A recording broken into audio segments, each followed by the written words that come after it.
ज्ञानोबराय तुकोबरावर श्रद्धा ठेवा, जीवनात फजिती होण्याचं काही कारणच नाही.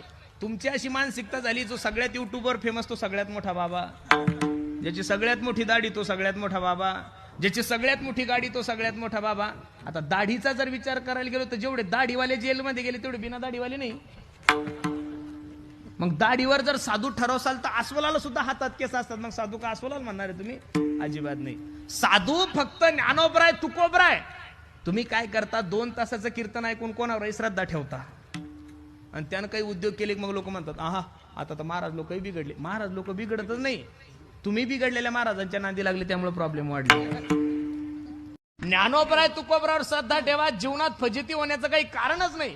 तुमची अशी मानसिकता झाली, जो सगळ्यात युट्यूबवर फेमस तो सगळ्यात मोठा बाबा, ज्याची सगळ्यात मोठी दाढी तो सगळ्यात मोठा बाबा, ज्याची सगळ्यात मोठी गाडी तो सगळ्यात मोठा बाबा. आता दाढीचा जर विचार करायला गेलो तर जेवढे दाढीवाले जेलमध्ये गेले तेवढे बिना दाढीवाले नाही. मग दाढीवर जर साधू ठरवसाल तर अस्वलाला सुद्धा हातात केस असतात, मग साधू का अस्वलाला म्हणणार आहे तुम्ही? अजिबात नाही. साधू फक्त ज्ञानोबराय तुकोबराय. तुम्ही काय करता, 2 तासाचं कीर्तन ऐकून कोणावर श्रद्धा ठेवता आणि त्यानं काही उद्योग केले, मग लोक म्हणतात आहा आता तर महाराज लोकही बिघडले. महाराज लोक बिघडतच नाही, तुम्ही बिघडलेल्या महाराजांच्या नांदी लागले, त्यामुळे प्रॉब्लेम वाढले.